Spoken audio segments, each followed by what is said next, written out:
Sir వచ్చిన దేవుని పిల్లలారా మీ అందరికీ ప్రభువైన యేసుక్రీస్తు వారి నామములో నా వందనాలు తెలియజేసుకుంటున్నాం.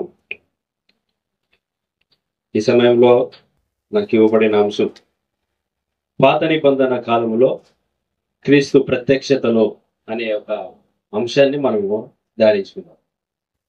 ప్రపంచంలో అందరికీ యేసు ప్రభు గురించి ఏదైనా తెలియజేయండి అంటే ఎక్కడి నుంచి ప్రారంభిస్తారు ఆయన జీవితాన్ని అంటే ఆయన శరీరధారిగా ఈ భూమి మీదకి వచ్చినప్పటి నుంచి ఆయన గురించి మాట్లాడతారు అందరూ. ఆయన 30 సంవత్సరాల కాలము తన కుటుంబ సభ్యులతో ఉంటూ ఆయన పని చేసినాడు అనేది మాట్లాడతారు. తర్వాత 3.5 సంవత్సరాల కాలం ఆయన పరిచర్య చేసినారు. తర్వాత ఆయన మరణించినాడు, సమాధి చేయబడ్డాడు, తిరిగి పునరుత్థానుడై పరలోకానికి వెళ్ళిపోయినాడు. తర్వాత ఆయన 2 రాకుల్లో మధ్యాకాశంలో ప్రత్యక్షమవుతాడు. ఇక్కడి నుంచి ఆయన చరిత్రని ఎక్కువ మంది ప్రారంభిస్తారు. కానీ బైబిల్ని కూడా మనం ఒకసారి ఆలోచన చేసినట్టయితే పేతురుకి రాసిన మొదటి పత్రిక మొదటి అధ్యాయము 19వ వచనము దాని ప్రకారంగా కానీ యోహాను రాసిన సువార్త 1వ అధ్యాయము 1-3 వచనాలను ఒకసారి మనం ఆలోచన చేస్తే యేసుక్రీస్తు వారి ఉనికి అనేది మనకి కనబడుతుంది. ఎప్పటి నుంచి చాలా మంది యేసుప్రభు చరిత్ర ఎక్కడి నుంచి ప్రారంభమైందంటే శరీరధారిగా 2000 సంవత్సరాల క్రితం నుంచి ఆయన ఉన్నాడు అని అనుకుంటున్నారు అందరూ. అందుకు ముందు నుంచి ఉన్నాడు ఆయన అని బైబిల్ గ్రంథం మనకి తెలియజేస్తుంది. ఒకసారి పేతురు రాసిన పత్రికని ఒకసారి ఆలోచన చేద్దాం. 1వ అధ్యాయం 19వ వచనం అమూల్యమైన రక్తము చేత అనగా నిర్దోషమును నిష్కలంకమునగు గొర్రెపిల్ల వంటి క్రీస్తు రక్తము చేత విమోచింపబడితేరని మీరు ఎరుగుదురు కదా. ఆయన జగత్ పునాది వేయబడక చూడండి, యేసు ప్రభు ఎప్పటి నుంచి ఉన్నాడంట? జగత్తు పునాది వేయబడక మునుపే ఆయన నియమింపబడేను అనే మాట ఉంది. యోహాను రాసిన సువార్త 1వ అధ్యాయం 1 ఒకసారి ఆలోచన చేద్దాం. 4 నిమిషాలు ఇస్తాను కాబట్టి మళ్ళీ స్పీకింగ్. ఆది యందు వాక్యము ఉండెను, వాక్యము దేవుని యొద్ద ఉండెను, వాక్యము దేవుడే ఉండెను. ఆయన ఆది యందు దేవుని యొద్ద ఉండెను. సమస్తమును అంటే ఏదే ఇప్పుడు ఉంటుంది ఈ సృష్టి. ఈ సమస్తమును అంతటిని కలిగించిన వాడు ఎవరు? ఆడుంది. ఏమో చదవండి ఒకసారి. సమస్తమును ఆయన మూలముగా కలిగెను, కలిగినది ఏదియో ఆయన లేకుండా, ఎవరైనా యేసుక్రీస్తు వారు లేకుండా ఇది ఇప్పుడు ఏది కూడా కలిగలేదు. అంటే కలిగించడానికి ముందు ఉన్నాడు ఆయన, కలిగించింది కూడా ఆయనే. మళ్ళీ ఆయన అక్కడి నుంచి కలిగించిన తర్వాత సృష్టి నుంచి ఈ భూమి మీదకు రావడానికి 8,000 సంవత్సరాలు అయింది. ఆయన వచ్చేసరికి ఆదాముని చేసినప్పటి నుంచి మొదలుకొని ఆయన శరీరధారిగా ఈ భూమి మీదకి రావడానికి ఎంతకాలం పట్టింది? సుమారు 4,000 సంవత్సరాల కాలం. ఈ 4,000 సంవత్సరాల కాలం ఆయన ఎక్కడ ఉన్నాడు? దీని గురించి ఎవరు ఎక్కువ ఆలోచించారు. ఎంతవరకు ఆయన సృష్టి చేసినాడో, తర్వాత ఆయన శరీరధారిగా ఈ లోకానికి వచ్చినాడు, మన అందరి పాప క్షమాపణ నిమిత్తం శిలువలో మరణించాడు. అక్కడి నుంచి ప్రారంభిస్తారు. కానీ ఆయన వెనక అంటే శరీరధారిగా రాకముందు యేసుక్రీస్తు వారు ఎక్కడున్నారంటే చాలా మంది అపోస్తలుల కార్యం చూపిస్తారు. 3వ అధ్యాయం 21 వచ్చినాడు, ఒకసారి చదువుతాం. అపోస్తలుల కార్యములు 3వ అధ్యాయము 20-21 వచ్చినాను ఒకసారి ఆలోచన చేద్దాం. అన్నిటికీ కుదురుబాటు కాలములు వచ్చినని దేవుడు ఆది నుండి తన పరిశుద్ధ ప్రవక్తల నోట పలికించెను. అంతవరకు ఎవరి గురించి పలికించినాడు? క్రీస్తు గురించి ప్రకటించినాడు, పలికించినాడు. ఎవరి ద్వారా? ప్రవక్తుల ద్వారా. ప్రవక్తలు ఏ కాలానికి సంబంధించిన వాళ్ళు? పాత నిబంధన కాలానికి సంబంధించిన వాళ్ళు. అంటే పాత నిబంధన కాలంలోనే ఎవరిని గురించిన ప్రవచనాలు ఉన్నాయి?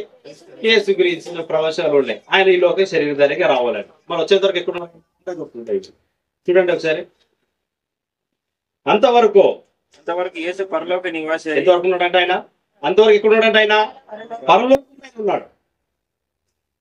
అంటే ఆయన శరీరధారిగా ఈ లోకానికి రాకముందే ఆయన ఎక్కడున్నాడు? పరలోకంలో ఉన్నాడు.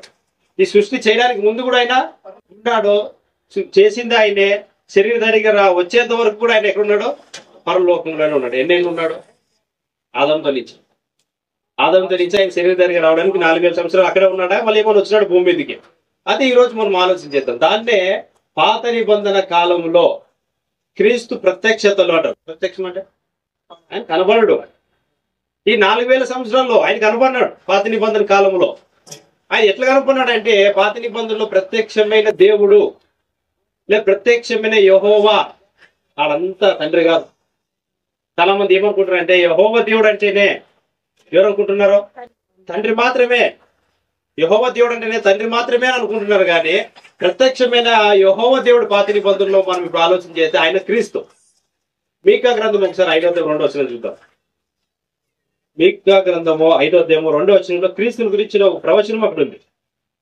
బెత్లెహేము ఎఫ్రాతా, బెత్లెహేము ఎఫ్రాతా, యూదా వారి కుటుంబంలో నీవు స్వల్ప గ్రామమైనను నా కొరకు. ఎవరి గురించి నీవు ప్రవచనం ఇది? ఆయన జననం గురించి. ఎవరి జననము? యేసు ప్రభు జననం. ఆయన ఏ పట్టణంలో, ఏ ఒక్క గ్రామంలో ఆయన జన్మించాలనేది ప్లేస్ గురించి అది ప్రవచనం. ఈ ప్రవచనం నెరవేర్పు మనకి మత్తయి సువార్త 2వ అధ్యాయంలో కనబడుతుంది. అంటే అది క్రీస్తుని గురించిన మాట. ఆ క్రీస్తుని గురించి మాట్లాడుతూ మీకా ఇంకా కింద ఏమంటాడు చదువు. ఇశ్రాయేలుని ఏలుబోవాడు నీలో నుండి వచ్చును. పురాతన కాలము మొదలుకొని ఎవరు పైన ఎవరి గురించి చెప్తారు? ఆయన గురించి. ఆయన పురాతన కాలము మొదలుకొని శాశ్వత కాలము. ఎవరంట ఆయన? క్రీస్తు. ఆయన ఎందుకంటే క్రీస్తుని గురించిన మాట ప్రవచనం. ఆయన ఏమైనాడంటే పూర్వకాలం నుంచి మొదలుకొని శాశ్వతము వరకు ఆయన ఏమైకుండా వచ్చినాడు? ప్రత్యక్షమైకుండా వచ్చినాడు. అంటే పరలోకంలో ఉండిపోలేదు ఆయన. ఎప్పటి నుంచి? ఆదాముతో నుంచి మొదలుకొని ఆ శరీరధారికి లోకానికి వచ్చేంత వరకు 4000 సంవత్సరాల్లో, 4000 సంవత్సరాలు కదా, 4000 సంవత్సరాలు ఆయన పరలోకంలో ఉండిపోలేదు. పరలోకానికి ఎక్కినవాడు ఆయనే, దిగినవాడు ఆయనే, మళ్ళీ ఎక్కినాడు మళ్ళీ దిగినాడు. అట్లా 400 సంవత్సరాల కాలము పాత నిబంధనలు ఆయన ప్రత్యక్షమైనాడు. చాలా మంది ప్రత్యక్షమైంది దూత దూత అనుకుంటుంటారు. యెహోవా దూత, యెహోవా దూత అంటే అందరిలాంటి ఒక దూతనేమో, గాబ్రియల్ దూత చదువుతాం కదా, అట్లే అనుకుంటున్నారు చాలా మంది. ఇప్పుడు కొంచెం ఆ వాక్యాన్ని ఆలోచన చేద్దాం. యోహాను రాసిన సువార్త 6వ అధ్యాయం 46వ వచనాన్ని ఒకసారి ఆలోచన చేస్తే ఆ ప్రత్యక్షమైంది క్రీస్తు, తండ్రి కాదు అనే విషయాన్ని మనకు అర్థమవుతుంది.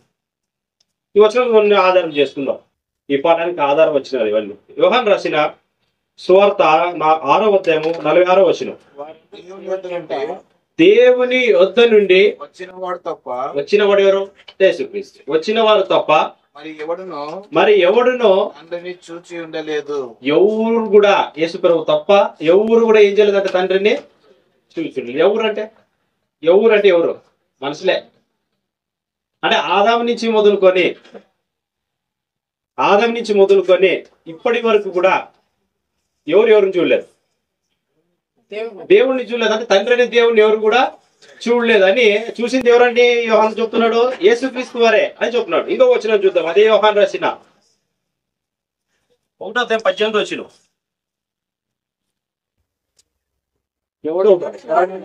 ఎవడునో ఎప్పుడైనానో దేవుని చూడలేదు. తండ్రి అయిన దేవుని గురించి మాట్లాడుతున్నాడు. తండ్రి అయిన దేవుని ఎవరు కూడా చూడలేదు. ద్వితీయ కుమారుడే ఆయనను బయలుపరిచినాడు, చూడలేదు. ఇంకా కొన్ని వచనాలు చూద్దాం. అదే యోహాను రాసిన సువార్త 5వ అధ్యాయం 37వ వచనం. మళ్ళీ మీరు వచ్చాను. యోహాను రాసిన 5వ అధ్యాయం సువార్త 5వ అధ్యాయం 37వ వచనం. మరియు నన్ను పంపిన తండ్రియే నన్ను గూర్చి సాక్ష్యం ఇచ్చుచున్నాడు. ఏ కాలమందైనను. చూడండి, ఈ మాట చాలా ఇంపార్టెంట్. ఏ కాలం అంటే ఆదాము నుంచి మనం ప్రారంభించుకుంటే ఏ కాలం అందైనానో ఆయన స్వరం వినలేదు. ఎవరు స్వరము? యేసుప్రభుదే తండ్రిగా. అంటే యేసుప్రభు చెప్తున్నాడు, మీరు ఎవరు స్వరం వినలేదు ఏ కాలంలో కూడా. తండ్రి అయిన దేవుని స్వరం మీరు అసలు వినలేదు. ఇంకా ఆయన స్వరూపం కూడా చూడలే. అంటే పాత నిబంధనలో భక్తులు చూసిన ఆ యెహోవా ఎవరట్లయితే అంతే. చాలా మంది ఏమంటారు అంటే యేసుప్రభు దేవుడు కాదు. ఏమంటారు? ఆయన దేవుడు కాదు. ఇంకొన్ని క్రీస్తు సంఘాలు ఉంటాయి, ఆయన దేవుడే కానీ ఎవరు కాదు, మనుషులకే కాదు. ఇప్పుడు యెహోవా గురించి చూద్దాం. ఇప్పుడు ఆ ప్రత్యక్షమైన యెహోవా ఎవరు? ఎందుకంటే నేను అబ్రాహాము దేవుడు అంటాడు ఆయన యెహోవా. ఇస్సాకుకి నేను దేవుడు, యాకోబుకి నేను దేవుడు. అట్లా అనిన ఆ యెహోవా తండ్రి అయితే కాదు అక్కడ అనింది. ఎవరు? క్రీస్తే. ఆ వచనం చూసుకుంటూ పోతాం. ఇంకొక వచనం చూద్దాం. తిమోతి రాసిన మొదటి పత్రిక 6వ అధ్యాయం 16వ వచనం. ఇవన్నీ మూల వచనాలు. దేనికి? క్రీస్తుకు ప్రత్యక్ష పాత నిబంధనలో అది తండ్రి కాదు క్రీస్తు అనడానికి. 6 పదాలు. సమీపింపరాని తేజస్సులో ఆయన మాత్రమే వసించుచు అమరత్వము గలవాడే ఉన్నాడు. మనుషులలో ఎవడును ఆయనను చూడలేదు, ఎవడును చూడనేరడు. అయితే ఎవరు చూడలేదట? తండ్రి చూడలేదు. ఇప్పుడు ఆదాము అవ్వలు తప్పు చేసినారు, దాబెట్టుకున్నారు. ఎవరు స్వరం విన్నారు? విన్నారు లేదా? ఇప్పుడు తండ్రి స్వరం మీద ఇల్లేరు అన్నాడు యేసుప్రభు. ఎవరి స్వరంలో దాబెట్టుకున్నాడు? అది చూద్దాం ఒకసారి. ఆది కాండము 3వ అధ్యాయము 7వ వచనం చూద్దాం. అప్పుడు వారిద్దరు కన్నులు తెరవబడేను. వారు తాము దిగంబరులమని తెలుసుకొని అంజూరపు ఆకులు కుట్టి చేసుకునేది. ఆదామును అతని భార్యయు తోటలో సంచరించుచున్న ఎవరు స్వరం విన్నారంట? దేవుడైన యెహోవా స్వరము విని. మళ్ళీ యేసుప్రభు 5:37 మీరు ఏ కాలం మంది అయినానో ఆయన స్వరము. మళ్ళీ ఇక్కడ ఆదాము స్వరం ఎవరిదే? యేసుప్రభు స్వరం అదే. ఇంకా వాళ్ళు మాట్లాడుతున్నారు యేసుప్రభుతో డైరెక్ట్ గా. కానీ యేసు క్రీస్తు అనే పేరు లేదు. ఇంకా ఎక్కడ వచ్చింది ఆ పేరు? భూమి మీద ఉన్నప్పుడు. అంతకుముందు ఆయన ఏ నామం ఉంది? ఆయనకి యేసుప్రభుకి యెహోవా అనే నామం ఉంది. అంటే భక్తులతో అంతా కనపడింది, మనుషులకంతా కనపడింది ఆ యెహోవా ఎవరు? యేసుక్రీస్తు. సో ఇప్పుడు ఇంకొక వచ్చిన ఆలోచన చేద్దాం. అందరూ అనుకున్నట్టు ప్రకారంగా పాత నిబంధనలో కనపడింది దేవుడైతే కనపడలేదు, దూత అనుకుంటారు. ఏమంటుంటారు? అపోస్తుల కార్య గ్రంథము 7వ అధ్యాయము 30 నుంచి 35 వచనాలు ఒకసారి ఆలోచన చేద్దాం. స్టెఫెను ఈ విషయం గురించి మాట్లాడతాం. 30 నుంచి 35 వచనాలు అపోస్తుల కార్యం గ్రంథం. 40 ఏళ్ళైన పిమ్మట సీనాయి పర్వత అరణ్యమందు ఒక పొదలోని అగ్నిజ్వాలలో ఒక దేవదూత అతనికి అగపడెను. ఎవరికి? మోషే. ఎవరు కనపడింది? ఒక దేవదూత. ఎక్కడ కనపడింది? అగ్నిలో. పొద అంటే కదా, అగ్నిలో నుంచి దూత కనపడింది. అంటే చాలా మంది దూత అనేది దూత అనికేసినాం, నార్మల్ దూత అనుకున్నాం. అందరిలాంటి ఒక దూత అనుకున్నాడు. అందరిలాంటి ఒక దూత అని ఇక్కడ స్టెఫెన్ చెప్తున్నాడు. కానీ దీని మూల వచనం ఎక్కడ ఉంటుంది? నిర్గమ కాండంలో ఉంటుంది. దానికన్నా కొన్ని వచనాలు చూద్దామండి. యెషయా గ్రంథం 42వ అధ్యాయము 8వ వచనాన్ని ఒకసారి ఆలోచన చేసి ముందుకు ఆ దూత గురించి ఆలోచన చేద్దాం. ఆ దూత స్టెఫెన్ మాట్లాడాడు కదా 7వ అధ్యాయము, ఆ దూత గురించి ఆలోచన చేద్దాం. అక్కడ కనపడింది ఆ మోషేకి ఆ దూత ఎవరు? యెషయా గ్రంథం 42వ అధ్యాయము 8వ వచనం. యెహోవాను నేనే, ఇదే నా నామము, మరి ఎవనికిని నా మహిమను నేను ఇచ్చువాడను కాను. అంటే యెహోవా అనే నామము దేవుడు ఎవరికి కూడా ఇవుడు. ఇక కిందే ఉందని చూడండి. ఇంకా నాకు రావాల్సిన స్తోత్రం అంటే ఆ నామం ఎవరికైతే ఉంటుందో వాళ్ళకి ఏమైపోతుంది? స్తోత్రం. చదవండి పూర్తి. నాకు రావాల్సిన స్తోత్రము విగ్రహములకు చెందనివ్వను అన్నాడు. అంటే ఆ నామం దేవుడు అంటున్నాడు, ఆ నామం నేను ఎవరికి కూడా ఇవ్వను అన్నాడు. ఇప్పుడు నిర్గమకాండం చదువుతాం ఒకసారి. 23వ అధ్యాయం 20వ వచనంలో ఏముందో చూద్దాం. ఎవరికి లేదన్నాడు కదా నామము, కానీ ఒక దూతకు ఉంది ఆ నామం. ఆ దూత గురించి మాట్లాడుతున్నాడు. 23వ అధ్యాయం 20వ వచనం.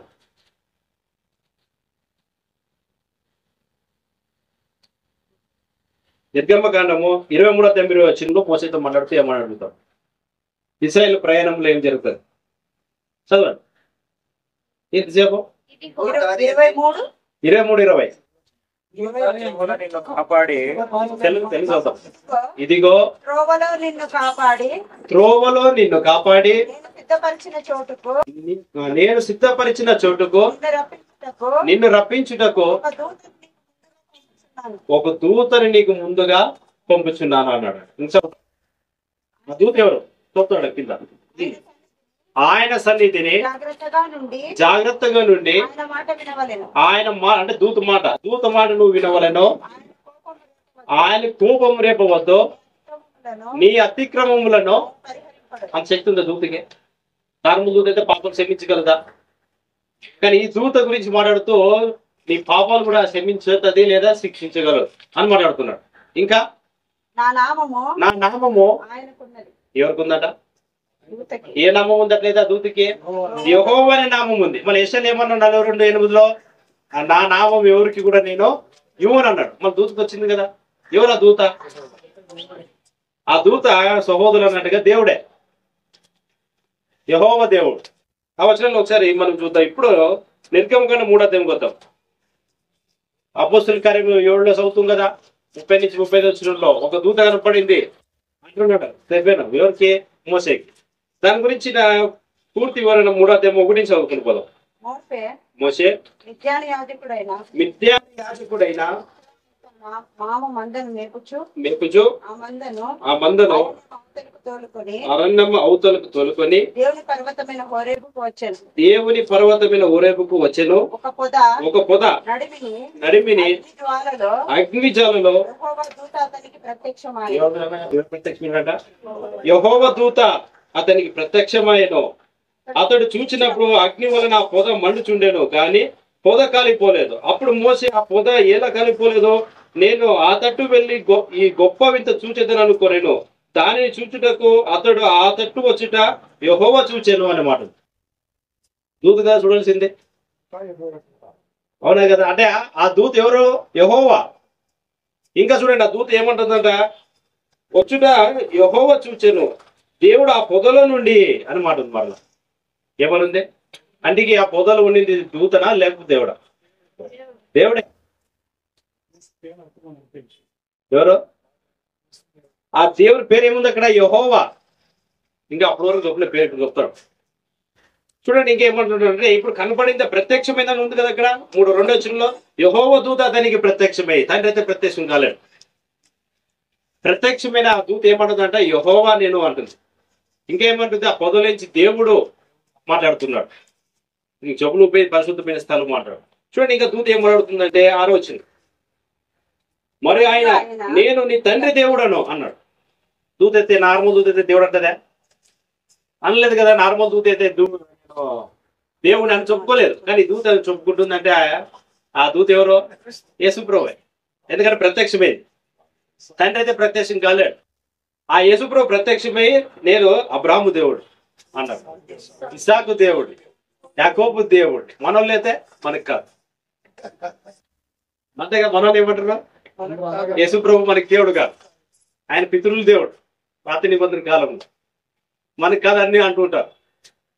కానీ గ్రంథం చాలా స్పష్టంగా చెప్తుంది. ఇంకా అట్లే చదువుకుంటూ వచ్చినట్టయితే ఆయన దిగొచ్చినాడు చూద్దాం ఒకసారి. 6వ వచనం కంటిన్యూ చూద్దాం.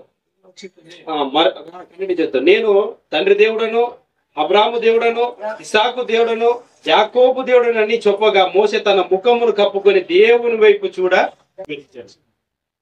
యేసుప్రభు 5:37 ఏమన్నాడు? ఏ కాలం మందైనాను ఆయన స్వరూపము మీరు వినలేదు, తండ్రిని ఆయన స్వరూపము చూడలేదు. మనం మోసే చూసింది ఎవరిని? మోసే చూసింది ఎవరిని? యెహోవానే చూసినాడు. ఎవరా యెహోవా? యేసుప్రభు. తండ్రిని అయితే చూడలేడు, యేసుప్రభు వచ్చినాడు.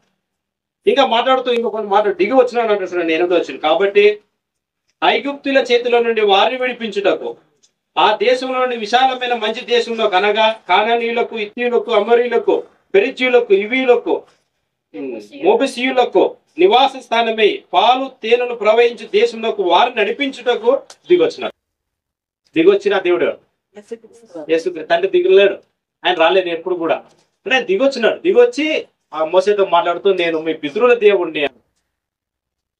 ఇదంతా చెప్పిన తర్వాత ఏం విశేషం అంటే మోసే అంటాడు. మోసే అడిగినప్పుడు నువ్వు ఇంకా వాళ్ళు విడిపించుకురావాలి. ఎక్కడికి పోయి ఇప్పుడు ఐగుప్తు ఓలు ఎన్నేళ్ళు ఇప్పటికి ఎన్నేళ్ళు లేపా? 40 సంవత్సరాలు లేపా. 80 ఏళ్ళలో దేవుడు ఆయనకి ప్రత్యక్షమైనాడు. మర్చిపోయినాడు ఇంకా దాని అంతటిని. యాది 40 ఏళ్ళు క్రితం ఎట్లా బతికింది ఆయన. ఇప్పుడు పోవాలనుకుంటే శ్రమనే కదా ఆయనకి. నన్ను భయంకరమైన సర్లే దేవుడా నేను వెళ్ళిపోయి చెప్తాను. అప్పుడు వెళ్ళిన తర్వాత నీ కనపడిన దేవుని పేరు ఏమని అడిగితే నేనేం చెప్పాలా అంటాడు. ఫస్ట్ టైం దేవుడు తన నామాన్ని ఇక్కడ తెలియజేస్తున్నాడు. ఎన్నేళ్ళ తర్వాత ఆదంతో నుంచి ప్రారంభిస్తే ఆదంతో నుంచి మోసేకి ఎన్ని సంవత్సరాలు? పాత నిబంధన పితృల కాలం అంటారు అంతా. మోసే తని ఎవరు తనిచ్చి ఆదాం తనిచ్చి పితృల కాలం 2500 సంవత్సరాలు మోసేతో మాట్లాడేసరికి సుమారు అక్కడికి వచ్చింది కాలం. తర్వాత కదా ఇంకా ధర్మశాస్త్రం ఇచ్చేది. అంటే ఈ 2500 సంవత్సరాలు దేవుడు తన నామాన్ని ఎవరికి కూడా తెలియజేయలేదు. ఫస్ట్ టైం తెలియజేస్తుంది ఎవరికి? మోసేకి. అది కూడా తెలియజేసింది ఎవరు? తండ్రి గారు. మరలా ఎవరు దిగొచ్చి చెప్తున్నాడు? యేసుప్రభు దిగొచ్చి ఆయన నామాన్ని చెప్తున్నాడు. ఏమని కింద చూద్దాం ఒకసారి. ఎన్నో వచ్చింది అంటాడు? 13 వచ్చింది. మోసే అంటున్నాడు, చిత్తగించుము, నేను ఇశ్రాయేలుల యొద్దకు వెళ్ళి వారిని చూచి మీ పితరుల దేవుడు మీ యొద్దకు నన్ను పంపినని వారితో చెప్పగా వారు ఆయన పేరేమి అని అడిగినాడలా వారితో నేను ఏమి చెప్పవలనని దేవుడిని అడిగాను. అందుకు దేవుడు నేను ఉన్నవాడు అనువాడనే ఉన్నాను. ఎప్పటి నుంచి ఉన్నాడు? ఇప్పుడు ఆలోచన రావాలి కదా. చెప్తున్నాడు ఆయన. తిరిగి చూద్దాం. ఎప్పటి నుంచి ఉన్నాడని చెప్తున్నాడు ఆయన. ఉండువాడను అనువాడని ఉన్నానని మోసేతో చెప్పాను. మరి ఆయన ఉండునను వాడు మీ యొద్దకు నన్ను పంపినని నీవు ఇశ్రాయేలులతో చెప్పవలెను. మరియు దేవుడు మోసేతో ఇట్లా నేను మీ పితరుల దేవుడిని యెహోవా అంటే ఉన్నవాడు అన్నాడు కదా.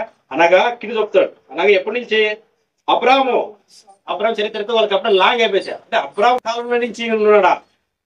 ఇంకా ఇస్సాకు, యాకోబు దేవుడు నేను యెహోవా మీ యొద్దకు నన్ను పంపినని నీవు ఇశ్రాయేలులతో చెప్పవలెను. నిరంతరము నా నామం ఇదే తరతరము ఇది నా జ్ఞాపకర్త నామము అన్నాడు. 16 వచ్చి నీవు వెళ్ళి ఇశ్రాయేలుల పెద్దలను పోగు చేసి మీ పితరుల దేవుడైన యెహోవా అనగా అబ్రాహాము, ఇస్సాకు, యాకోబుల దేవుడు నాకు ప్రత్యక్షమే ఇట్లా నేను అన్నాడు. అంటే ఈ పితరుల దేవుడు ఏమైనాడంట? ప్రత్యక్షమైనాడు మోసేకు.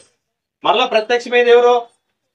మీకు 5:2 ప్రకారంగా పూర్వకాలము నుండి శాశ్వత కాలం వరకు ఆయన ప్రత్యక్షమైంది.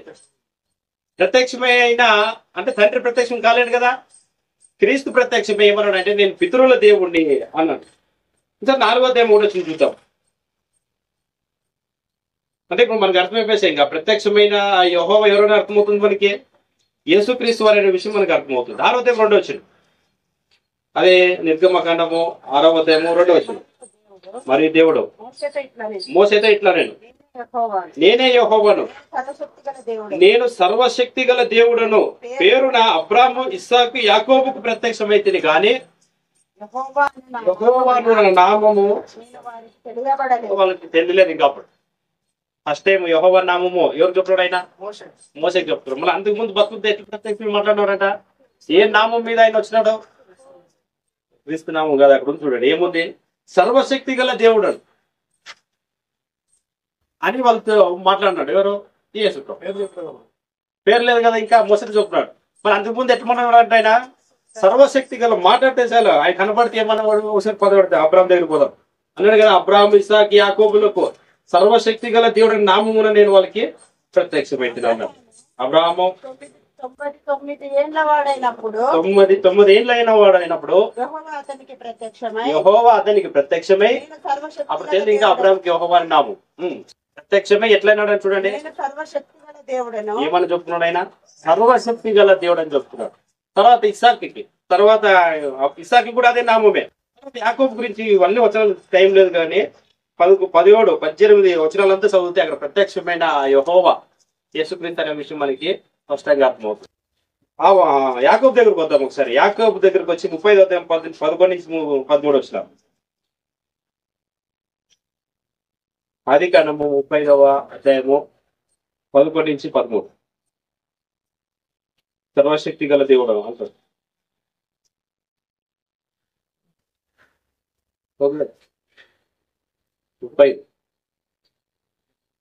చూడండి 11 నుంచి చూద్దాం. మరి దేవుడు నేను సర్వశక్తి గల దేవుడను నీవు ఫలించి అభివృద్ధి పొంది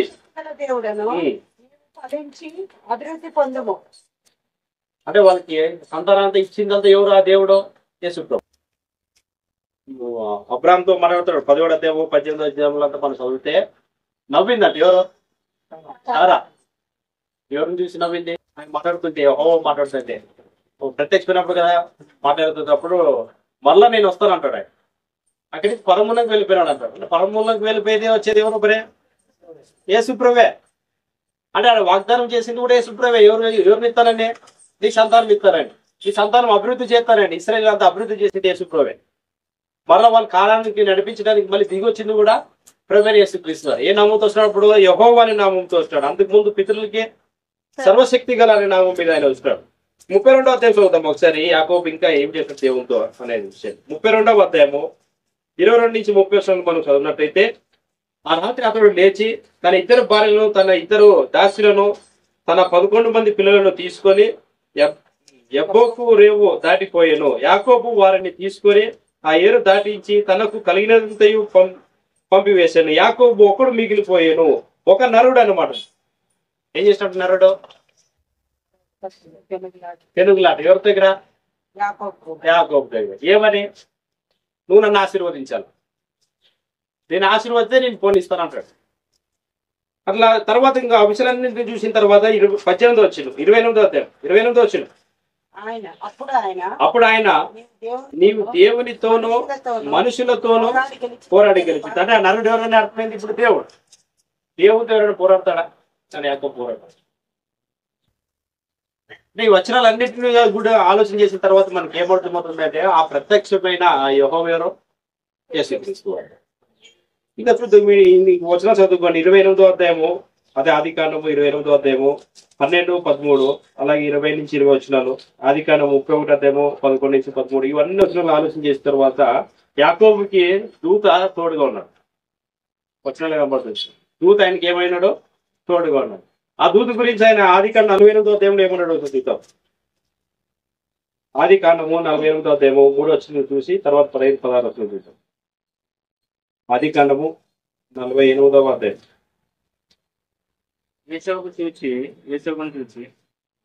యోసేపును చూచి ఎవరు? యాకోబు. కానాను దేశం మంది లూజులో సర్వశక్తి గల దేవుడు నాకు కనబడి నన్ను ఆశీర్వదించి అన్నాడు. కనబడినాడు. యేసుప్రభు కనపడాడు. తండ్రితో కనపడలేడు. కనపడి ఆయన ఏమన్నాడంటే సర్వశక్తి గల దేవుడు అన్నాడు. తర్వాత ఆయన 15వ వచనం అంతా ఆలోచన చేద్దాం. 15వ వచనం ఏమంటాడు చూద్దాం. అతడు యోసేపును దీవించి నా పితరులైన అబ్రాహాము, ఇస్సాకులు ఎవని ఎదుట నడుచుచుండిరో ఆ దేవుడు నేను పుట్టినది మొదలుకొని నేటి వరకు ఎవడు నన్ను పోషించనో ఆ దేవుడు, అనగా సమస్తమైన కిరుల నుండి నన్ను తప్పించిన ఆ దూత అనమాట. ఎందుకంటే ఇప్పుడు వచ్చిన వచనం చదువుకున్నట్టయితే కాపాడినంత దూతే, తప్పించిన దూత ఈ పిల్లలను ఆశీర్వదించును గాక అని అన్నాడు. అంటే దూత ఎవరు? మామూలు దూత అయితే ఈ మాటలు మాట్లాడలేడు. నామము ఆ దూతకు ఉందన్నాడు కదా 23, 20 వచనంలో. ఆ దూత ఈ దూత. అపోస్తలుల కార్యము 7వ అధ్యాయంలో మాట్లాడతారు కదా స్టెఫెను. ఆ దూత ఈ దూత. ఆ దూత ఎవరట? నేను మీ పితరుల దేవుడు అండి. అంటే ఆ దూతకి నామం ఏది? యెహోవా. ఎవరా యెహోవా అని ఆలోచన చేస్తే యేసుప్రభు. పాత నిబంధన కాలంలో ప్రత్యక్షం మీద అంతా ఎవరో? ప్రభువైన యేసుక్రీస్తు వారు. కొత్త నిబంధన ఏమైనా వచనాలు ఉన్నాయా? డైరెక్ట్ వచనాలు ఏమని? పాత నిబంధనలో కనబడిన యెహోవా యేసుక్రీస్తు అని దానికి డైరెక్ట్ వచనం కొత్త నిబంధనలో ఆలోచన చేస్తే కొరింథీయులకు రాసిన మొదటి పత్రిక 10వ అధ్యాయము 1 నుంచి 3 వచనం చూద్దాం. సహోదరులారా, కొరింథీయులకు రాసిన పత్రికలో డైరెక్ట్ వచనాలు ఉంటాయి. ఏమని? పాత నిబంధనలో ప్రత్యక్షమైన యెహోవా సహోదరులారా, యేసుక్రీస్తు అనే విషయాన్ని పౌలు చెప్తారు చూద్దాం. 10వ అధ్యాయము 1 నుంచి 3. సహోదరులారా, ఈ సంగతి మీకు తెలియకుండా ఎవరికి? లేదు. సంఘానికి ఈ విషయం తెలియకుండా నాకు ఇష్టం లేదు. అదేదనగా మన పితరులందరూ మేఘం క్రింద నుండి వారందరూ సముద్రంలో నడిచిపోయి అందరూ మోషేను బట్టి మేఘములోను సముద్రములోను బాప్తిసం పొందిరి, భుజించిరి, ఆత్మ సంబంధమైన పానం చేసిరి. ఎలాగనగా మాట్లాడు వెంబడించి అనుష్ఠాప్యాలు ఏమని చూడండి అక్కడ. వెంబడించిన. ఎవరు వెంబడించినారో? ఇశ్రాయేలుల వారిని వెంబడించిన ఎవరని మనకు పాత నిబంధనలు చూస్తే మళ్ళీ దూత. దాని గురించి పౌలు అంటున్నాడు బండ అంటున్నాడు. ఆ బండ ఎవరంట? క్రీస్తే. అంటే వాళ్ళు వెంబడించింది ఎవరంట? క్రీస్తు. పాత నిబంధన కాలంలో ఇశ్రాయేలు వాడు వెంబడించింది అన్నాడు. 23, 20లో ఏమన్నాడు? నేను చూపించబోయే దేశానికి నిన్ను ఆ దూత నడిపించాడు. ఆ దూత గురించి మాట్లాడుతూ ఆ దూత ఎవరో కాదు క్రీస్తు అంటున్నాడు. అంటే పాత నిబంధనలో వాళ్ళు ప్రయాణంలో అందరినీ యేసుప్రభు తోడున్నాడు. వాళ్ళు తోడుండే కాకుండా పరలోక నుంచి దిగొచ్చినాడు వాళ్ళ కోసం. వీళ్ళు మొరపెట్టాడు కదా, ఆయన విన్నాడు. యేసుప్రభు విని వాళ్ళకి సమాధానం ఇవ్వడానికి ఆయన దిగొచ్చినాడు. దిగొచ్చి వాళ్ళు నడిపిస్తూ ఏమన్నాడు అంటే నేను మీ పితరుల దేవుడిని అన్నాడు. పాత నిబంధనలో ఎంత స్పష్టంగా ఉన్నాయి ఏమని? యేసుక్రీస్తు వారి దేవుడు అని అందరికీ అని. కొంతమందికి అనుకుంటున్నారు యేసు ప్రభు అందరికీ దేవుడు. చాలా మంది ఆయన అందరికి దేవుడు కదా, అందరికి ప్రభు అంతే అంటారు. ఆయన అందరికీ దేవుడు. నీ 100వ కీర్తనలు ఏముంటుంది? అంత చదివితే యెహోవా గురించి ఉంటుంది. ఆయన మనలో పుట్టించాను, మనం ఆయన వారం. ఎందుకంటే ఆ నామం ఎవరికి ఇప్పుడు? క్రీస్తుకు. ఇక కొన్ని వచ్చిన చూద్దాము. ఏప్రిల్ రాసిన పత్రిక ఇంకా డైరెక్ట్ గా ఉంటుంది. ఏప్రిల్ రాసిన పత్రిక 11:24 వచ్చినలో మోసేకి యేసుప్రభుకి ఎంతకాలం డిఫరెన్స్ చెప్పాలి? శరీరానికి వచ్చినప్పుడు యేసుప్రభు మోషే పెద్దవాడైనప్పుడు మోసేకి యేసుక్రీస్తు వారికి ఎంతకాలం? 2005 ఎంత? 1500 సంవత్సరాలు అంతేనా? లెక్కేది 2500 మోసేతో నుంచి 1500 యేసుప్రభు శరీరానికి వచ్చాడు. అంటే ఖచ్చితంగా మోసే శరీరధారిగా ఉన్నప్పుడు యేసుప్రభు చూసాకైతుందా? సాధ్యం లేదు. కానీ ఏప్రిల్ పత్రిక ఏమన్నదో ఒకసారి చూద్దాం. 24 వచ్చినది. మోసే పెద్దవాడు అయినప్పుడు విశ్వాసం బట్టి విశ్వాసం అంటే పెద్దవాడు అంటే 80 వచ్చినప్పుడు పెద్దవాడు అయినప్పుడు విశ్వాసమును బట్టి ఐగుప్తు ధనము కంటే అంటే ఐగుప్తు విడిసొచ్చేసాడు. అయినప్పుడే విడిసొచ్చి ఎవరితో ఉన్నాడు? ఇప్పుడు వాళ్ళ మామ మందతో ఉన్నాడు. అక్కడ ఉన్నాడు కదా, విడిసొచ్చేసినాడు ఆయన. ఇంకా చదువుతాం. క్రీస్తు విషయమే నింద గొప్ప భాగ్యం. క్రీస్తు విషయమే నిందనే ఆయన ఎప్పుడు ఎంచుకున్నాడు? పొమ్మన్నాడు కదా దేవుడు. ఏమన్నాడు? నువ్వు మరలా ఐగుప్తుకు పోయి ఎవరు విడిపించుకోరమ్మన్నాడు? ఇశ్రాయేలు విడిపించుకోరా అన్నాడు. ఆయన కూర్చొని ఆలోచన చేసి ఏమన్నాడంటే క్రీస్తు విషయమే నింద గొప్ప భాగ్యం అని ఎంచుకొని డిసైడ్ అయ్యి ఎక్కడ పోయినాడంట? విడిపించడానికి పోయేటప్పుడు ఆయనకు అర్థమైపోయి నాకు శ్రమలు వస్తాయి, హింసించినారు లేదు ఆయన అనరాని మాట్లాడినారు. ఎవరిని? మోసేని. ఇంకేదో ఒకటి చంపేది ఒకటి తక్కువ. అంత బాధపడ్డాడు. ఇదంతటి ఆయన భరించినాడు. ఎవరి కోసం అంతా? క్రీస్తు కోసం. క్రీస్తే ఉన్నాడు ఆయన కాలంలో. అంటే ఆయన మాట్లాడేది 3 అధ్యాయులు అంతా క్రీస్తే. మాట్లాడేటప్పుడు డిసైడ్ అయిపోయాడు నాకు శ్రమలు వస్తే తిరిగిపోతే. చూడండి ఆ మాట చూడండి ఒకసారి చదువుదాం. అదే కంటిన్యూ. అల్పకాలము పాపభోగం అనుభవించిన కంటే దేవుని ప్రజలతో యువత అనిపించిన శ్రమ అయినా ఇదో వాళ్ళతోనే ఇశ్రాయేలుతోనే ఆ అరణ్య ప్రయాణంతో వాళ్ళకి శ్రమ అనుభవించడం ఆయన. ఈ శ్రమ అందరినీ అనుభవించాలని ఏమని డిసైడ్ అయినాడంటే ఇదంతా ఎవరి కోసమో? క్రీస్తు కోసం.